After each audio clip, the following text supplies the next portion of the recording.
Hello everyone, welcome back to Tasmi's mom BD. আপনাদের সাথে share করছি আমার একটা রান্নার ভিডিও। তো সেদিন রান্না করেছিলাম লেয়ার মুরগি, আপনারা হয়তো চিনেন সবাই।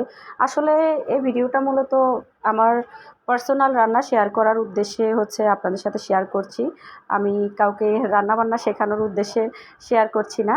যেহেতু একটা পেজ চালানো লাগে, সেহেতু কিছু না কিছু আপনাদের সাথে সবসময় শেয়ার করতে হয়। দ্যাটস ওয়াই এই ভিডিওটা শেয়ার করছি। তো এই তো দেখতেই পাচ্ছেন, প্রথমে চুলাতে একটা হাঁড়ি বসিয়ে দিয়েছিলাম, তারপরে প্রয়োজন অনুযায়ী পেঁয়াজ বসিয়ে দিয়েছি। তারপরে যা যা লাগে, এলাচ, দারচিনিটা দেইনি। আসলে দারচিনিটা যখনই মুখে লাগে আমার কাছে খুব মানে বিরক্ত লাগে আর কি, ভালো লাগে না। তা আমি একটা মশলা করি, এই মশলার মধ্যে সব রকমের মশলাই দেয়া থাকে। তারপরেও এলাচটা আমি বেশি পছন্দ করি, এজন্য কয়েক পিস এলাচ তেলে ছেড়ে দিয়েছিলাম। তো এই তো মুরগি রান্নায় যা যা কিছু লাগে, আদা বাটা, রসুন বাটা, হলুদের গুঁড়ো, মরিচের গুঁড়ো, ধনিয়া গুঁড়ো এবং গরম মশলাটা, যেটা আমি করি অনেকগুলো মশলার সমন্বয়ে, এগুলো দিয়ে মশলাটা বেশ ভালো করে কষিয়ে নিয়েছিলাম। তো কষানোর পরে এটা যেহেতু লেয়ার মুরগি, তো ভাজি করিনি, এটা ডিরেক্ট দিয়ে দিয়েছি কষানোর উদ্দেশ্যে। এই তো দেখতেই পাচ্ছেন,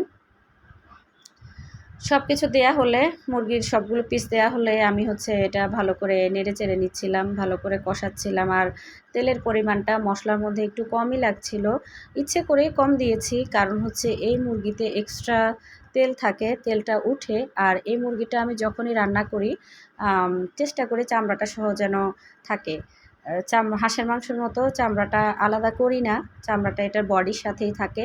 তো সেজন্য বেশ ভালোই তেল উঠে। তো প্রথম দিকে তাই তো তেল কম দিয়েছি। তো এই তো দেখতেই পাচ্ছেন, মাংসের যে তেলটা এটা উঠে এসেছে।